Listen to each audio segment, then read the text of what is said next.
고난의 환경이 즐거운 사람은 아무도 없을 것입니다. 고난을 원하지 않지만 주위를 보면 나를 둘러싸고 있는 위기가 있고요. 염려가 있고 고난이 있습니다. 즐거워하지 않는데, 원하지도 않는데 그런 일들이 우리 앞에 있다는 거죠. 천지를 주관하신다는 하나님께서 사람들이, 특별히 성도들이 좋아하지 않고 원하지도 않는 고난을 허락하시는 이유가 무엇일까요? 천지를 주관하시니까 우리 앞에 고난이라고 하는 단어 자체를 없애버리시면 좋을 텐데 여전히 우리 앞에는 고난이 있고 위기가 있습니다. 왜 하나님께서는 우리 인생 속에 고난은 빼주지 않으시고 여전히 남겨두시는 것일까요? 오늘 그 답을 바울이 고린도 교회에 보내는 편지 속에서 찾아보고자 합니다. 사도 바울은 3차 전도 여행 후에 고린도전서를 씁니다. 그리고 그 후에 1년 안에 고린도 후서를 쓰게 되죠. 고린도는 사랑이 식었고, 그래서 고린도전서 13장은 사랑장이라고 말하는 그 곳에서 사랑이 어떤 것인가에 대해서 쭉 이야기하는 것을 보게 되죠. 은혜가 떨어지게 되니까 당을 짓는 이들이 생겨났고 계파가 나눠지게 되었습니다. 바울은 은혜를 잃고 세속화되어가는 고린도 교회 교인들을 책망하기에 이르게 된 거죠. 그 후 많은 사람들이 그의 가르침을 듣고 다시 신앙으로 돌아오게 됩니다. 회개하는 일이 일어난 거예요. 그 소식을 들은 바울은 고린도 후서를 통해서 다소 친근한 어조로 그들을 격려하는 것을 봅니다. 그리고 그들을 위로하였던 것이죠. 하지만 아직도 고린도 교회에는 바울의 사도직에 대하여 이의를 제기하는 사람들이 있었습니다. 바울이 고린도 교회를 방문하기로 했는데 그 약속을 지키지 않았다는 이유로 약속을 경솔하게 여기는 사람이 아닌가라고 하는 그런 생각으로 바울을 공격했던 사람들이 있었다는 거예요. 그래서 바울은 1장 12절 이하부터 자신이 왜 고린도 교회를 방문하지 못했는지를 설명해 갑니다. 그런 과정에서 자신이 당한 심한 고난을 이야기하게 되는데요. 그렇게 하는 것은 고난 가운데 자신의 소망이 되고 도움이 되셨던 하나님을 높이기 위함이었습니다. 결국 자기 자신에게 연단이 되었다는 거죠. 쇠를 불로 달구어서 단단하게 하는 연단, 이것이 바울 자신의 인생 속에 일어났다는 거예요. 그 연단의 방법이 고난이었다라고 바울은 말하고 있는 것입니다. 바울은 예수님을 만나고 변화된 삶을 살았던 사람입니다. 나사렛 예수 그리스도가 하나님의 아들이시라고 하는 사실을 깨닫고 철저하게 예수 그리스도께 매여진 사람이었습니다. 그리고 과거 자신처럼 많은 사람들의 불행한 모습을 보면서 복음을 전해야겠다는 사명감에 불타는 사람이기도 했습니다. 일생일 이 복음을 전하기 위해 달려갔던 사람이죠. 그러나 이 사명감 때문에 바울은 고난을 당해야만 했습니다. 바울은 당대 최고의 학문이라고 여겨지는, 학파라고 여겨지는 가말리엘 문화에서 공부했던 사람입니다. 그리고 부활의 주님을 경험했고요, 셋째 하늘을 본 신비한 경험을 가지고 있던 사람이기도 했습니다. 또한 이방인과 임금들에게 복음을 전하도록 택함을 받은 사람이기도 했죠. 그러나 이런 자랑할 만한 외적인 요건들이 있음에도 불구하고 아시아에서 많은 고난을 받았다고 자신이 토로하고 있어요. 처절한 고난을 당하는데 그가 가지고 있었던 이 외적인 요소들이 이 고난을 줄여주는데 전혀 도움이 되지 않았다는 것입니다. 고난이 줄어들게 하는데 전혀 근거가 될 수 없었다는 거예요. 아무리 내세울 만한, 자랑할 만한 것들이 많이 있어도 바울이 고난을 당하는데 그 고난을 줄여주는 데는 전혀 도움이 되지 않았다는 말입니다. 여전히 바울에게는 고난이 있었다는 거예요. 바울은 성령에 매여서 예루살렘으로 가기 전에 밀레도라고 하는 항구에서 장로들을 청하여 고별 설교를 합니다. 그곳에서 개인적인 고백을 하게 되는데요. 이렇게 고백합니다. 곧 모든 겸손과 눈물이며 유대인의 관계를 인하여 당한 시험을 참고 주를 섬긴 것과, 능력이 있는 사람이었지만 힘없는 어린 양처럼 고난의 풍파를 모두 겪어야만 했습니다. 그래서 겸손과 눈물이 있었고요. 시험이 있었는데 그것을 참아야만 했고요. 그런 속에서도 이 사명을 위해 섬겨야만 했던 거죠. 사도는 오늘 여기에서 자기가 아시아에서 당한 고난의 깊이와 넓이를 세 가지로 이야기해주고 있습니다. 첫 번째는요, 심한 고난입니다. 바울은 자신이 당한 심한 고난은 자기가 인내할 수 있는 한계를 넘어선 것이라고 말하고 있습니다. 그는 처절할 정도로 심한 고난을 당해서 연단을 받았습니다. 유대인들에게 돌로 침을 당하고 죽은 자처럼 되어서 성 밖에 내버려지는 그런 일도 있었고요. 40에 하나 감한 매를 5번이나 맞고 또 풍랑을 만나 흑암 가운데 있는 고생을 하였습니다. 고난당하는 사도의 모습에서 하나님의 능력이 보여지시나요? 이렇게 많은 고난과 위기의 현장 속에서 이 사람은 정말 하나님이 함께 하시는 사람이 맞네 라고 하는 게 느껴지십니까? 우리는 흔히 예수님 잘 믿으면 그 대가로 하나님께서 돈도 많이 주시고 높은 지위에 올려주시고 우리의 날들도 형통하고 형통할 것이다. 그래서 우리가 이 세상을 살아가는 동안 행복을 누리게 하실 것이다 라고 생각을 합니다. 그러나 문제는 꼭 그렇지만은 않다는 거죠. 예수님의 피로 구원을 얻은 사람, 그래서 은혜로 구원받고 하나님이 구원하신 이유를 깨달은 사람, 자기를 위해 몸버리신 예수님께 일생을 빚진 자의 심정으로 살아가는 사람들, 그들은 늘 고난을 친구처럼 함께했던 사람들이었습니다.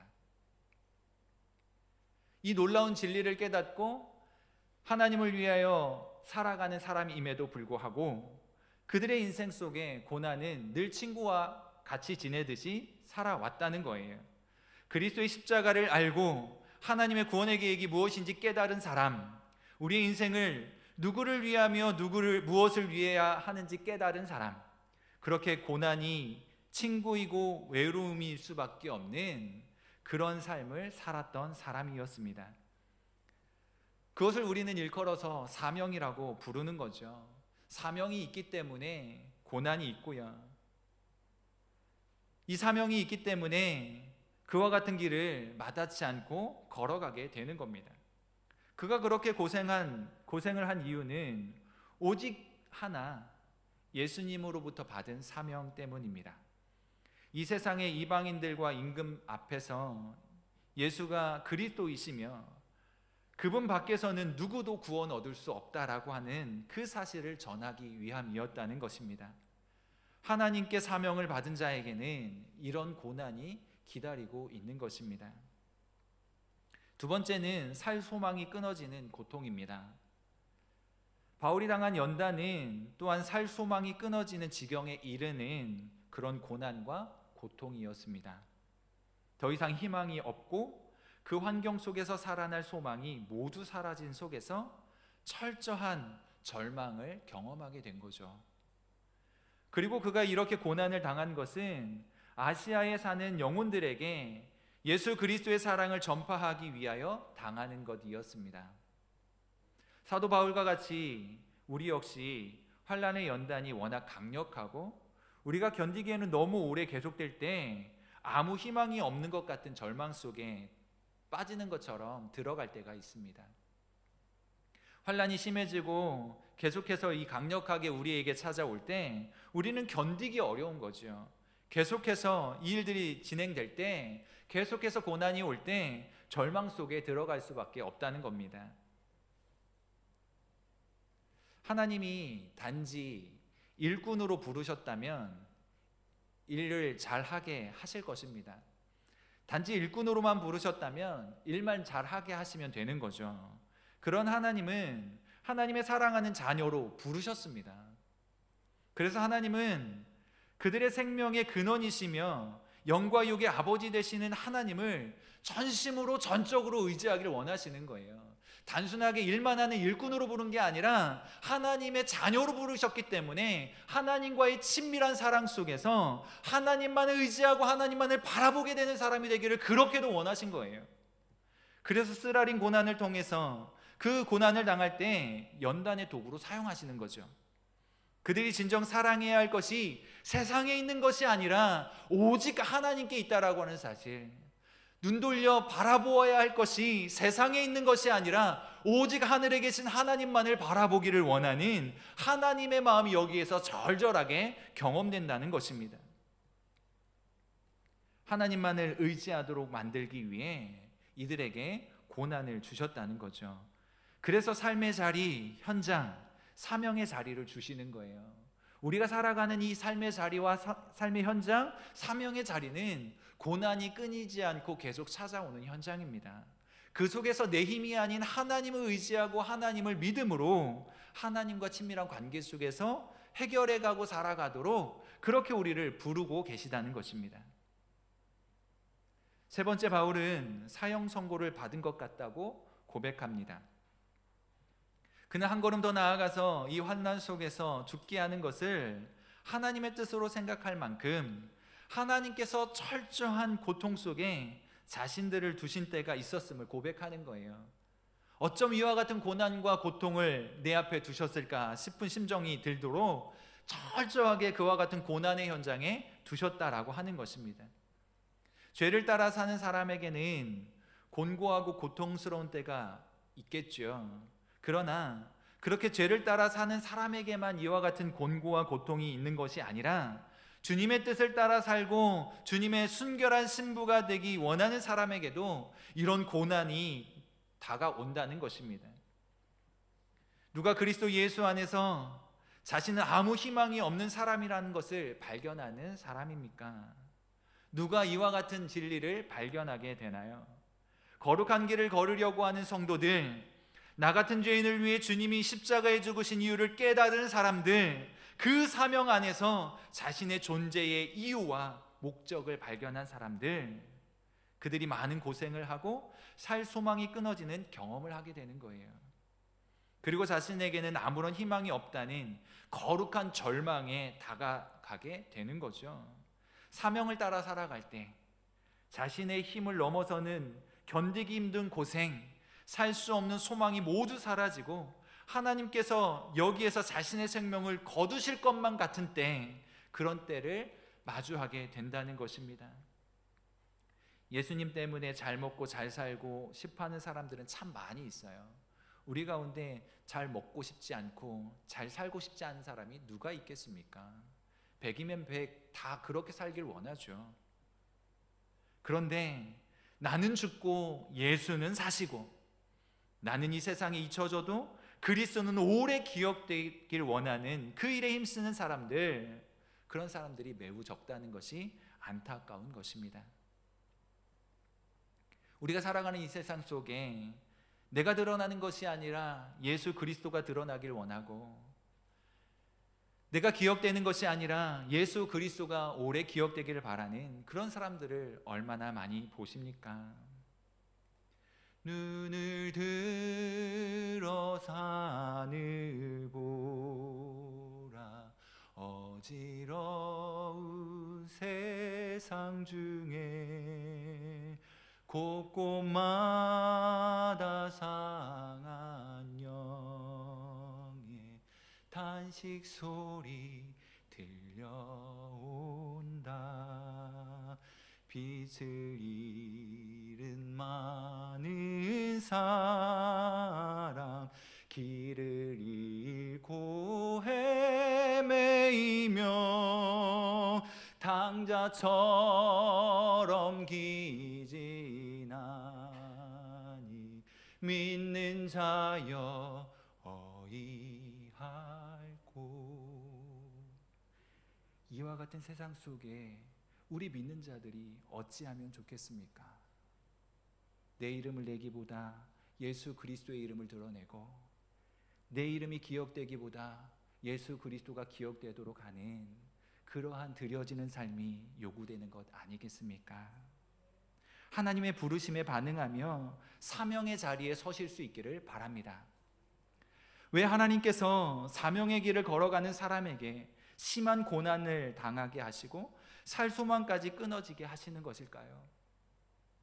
바울 같은 사람들도 하나님이 이렇게 다루셔야 했다면 우리는 오죽하겠습니까?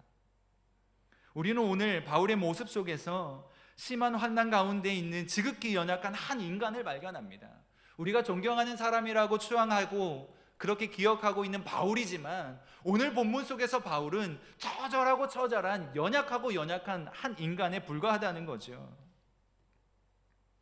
그렇다면 하나님께서는 하나님이 깊은 은혜의 세계를 경험하게 하시고 큰 능력을 주셔서 귀신을 내어 쫓고 병든 자를 고치게 하신 사람이 이처럼 가장 연약한 사람이 되어서 연단받게 하신 이유가 무엇이냐라고 하는 것입니다. 무엇 때문에 그렇게 위대한 사람처럼 보였던 바울이 극심한 고난 가운데 살 소망까지 끊어지는 그런 고난을 당하게 하신 것일까요?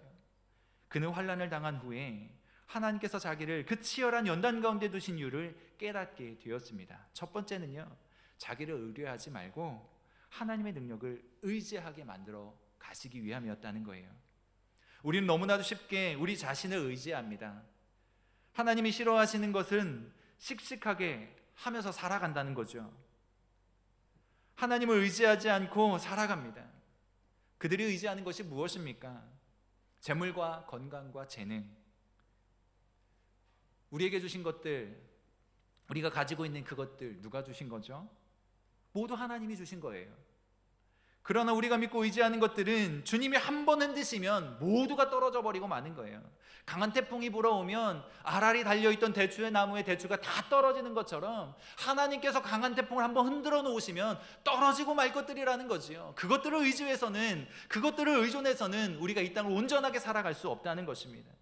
능력 있는 삶을 살기 위해서는 이 세상에 있는 것들이 아니라 하나님만을 의지하는 일들이 필요하다는 거죠. 바로 그 일을 위해서 하나님께서는 고난의 태풍을 우리에게 불어오게 만드신다는 거예요. 우리는 평탄할 때에 하나님을 의지하지 않고 환난이 올 때에야 비로소 자신의 힘으로 살 수 없다는 사실을 뼈저리게 깨닫고 하나님을 의지하게 됩니다. 그리고 간절하게 하나님을 부르짖게 되는 거죠. 그 연약한 인생의 모습을 하나님이 너무나도 잘 아시기에 그렇게 고난을 보내시는 거예요. 하나님께서 우리에게 원하시는 것은 양인 우리가 목자이신 하나님을 의지하며 사는 것이 하나님이 진정으로 원하시는 거예요. 하나님 없이 살 수 없다는 고백 가운데 우리가 살기를 원하시는 것입니다. 내가 여전히 힘이 있고 나는 여전히 능력이 있어서 여전히 나는 내가 할 수 있어서 그렇게 살아가는 인생을 하나님이 찾으시는 것이 아니란 말입니다. 그래서 신자는요, 신앙이 깊으면 깊을수록 하나님 앞에 한없이 약한 자가 되는 거예요. 이것을 배우게 하시려고 하나님께서는 바울과 그 일행들에게 살 소망까지 끊어진 절망 가운데서 그들을 머물게 하셨습니다. 신자의 참된 특권은 인생의 무거운 짐을 누군가에게 맡기고 살아갈 수 있다는 거예요. 내가 너무 힘들고 무거운 짐을 지고 있는데 누구에게도 맡길 수 없어요. 누구에게도 의지할 수 없어요. 그건 불행한 것입니다. 그러나 우리 신자들은 우리에게 지어져 있는 이 무거운 짐을 살아계시고 전능하신 하나님께 내어 맡길 수 있는 그런 특권을 받은 사람들입니다. 주님은 우리를 잘 아시고 우리를 더 많이 사랑하십니다. 그래서 나 자신이 아니라 주님을 의지합니다라고 고백하게 만드시는 거예요. 내가 나의 연약함을 알기에 내가 나를 의지하고 살아가서는 승리할 수 없고 오직 전능하신 하나님만을 의지합니다라고 하는 고백을 가지고 그 고백을 들으면서 살아가게 되는 거예요. 나 자신이 아니라 주님만을 의지합니다. 나는 힘이 없습니다. 그러나 주님은 강하십니다.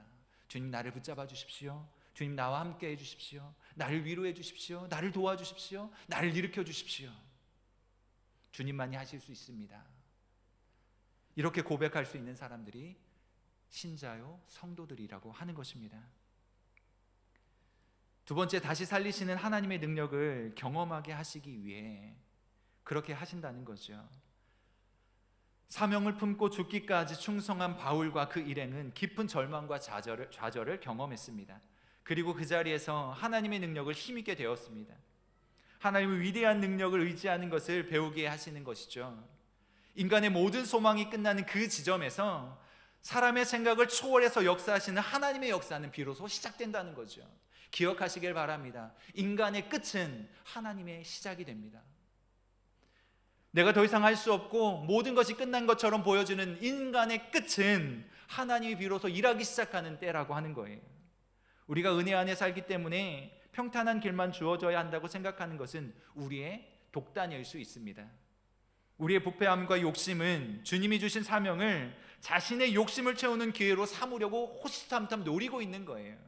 절제하고 끊어내고 뒤로 밀어내고 하지 않으면 언제라도 우리 속에서 나가 살아나서 이것들을 가지고, 주신 것들을 가지고 내 욕망을 채우고 내 욕심을 채우려고 하는 일들이 얼마든지 일어나는 것이 우리 인간 속에 있는 부패함이라고 하는 것입니다.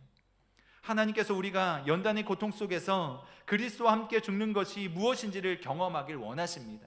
내가 아니라 그리스도가 살아나길 원하시는 것, 내가 죽고 그리스도께서 살아나시고 나는 잊혀지고 그리스도가 기억되어지는 그런 일들을 경험하게 하시는 거예요. 그리고 그렇게 그리스도와 함께 죽은 사람들은 어떻게 하나님께서 그리스도와 함께 다시 살게 만들어 가시는지 또한 경험하게 하시는 거예요. 내가 죽어질 때 죽어져 없어지는 것도 끝날 것 같지만 그곳에서 하나님께서는 놀랍도록 새 생명의 역사를 일으키시는 거예요. 기대하지 않았던, 생각하지 않았던 새 생명의 역사를 일으키셔서 우리를 다시금 살려놓으시는 것입니다. 하나님께서는 변함없는 하나님의 성품을 따라 우리를 다루어 가십니다.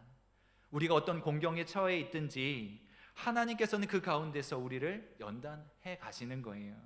우리의 연약함을 깨닫는 그 속에서 그리스도의 능력이 나타나는 것을 경험하게 하고 싶으신 것입니다. 바로 그것 때문에 우리로 하여금 고난을 당하게 하시는 거예요. 내 힘으로 살아갈 수 없는 이 세상, 그리스도의 능력으로 살아가길 바라며 그것들을 깨닫길 원하셔서 하나님은 오늘도 우리에게 고난의 바람이 불어오게 하십니다. 고난의 태풍이 불어오게 하십니다. 흔들어 놓으시는 거예요. 그러나 두려워하지 마십시오. 나는 내려놓고 그리스도로 일어서는 그런 은혜가 있기를 바라는 것입니다. 오직 하나님을 의뢰하고 하나님의 능력이 나타나도록 우리 자신을 드릴 수 있기를 바랍니다. 그래서 자신의 존재를 발견하실 수 있기를 바랍니다. 위로와 은혜 속에서 하나님만을 의지하고 하나님만을 기억하고 바라보며 살아가 이 땅에서 고난이 올지라도 좌절하지 아니하고 승리하는, 날마다 하나님께 영광 올려드리는 모든 성도님들 되실 수 있기를 간절히 바랍니다. 기도하겠습니다.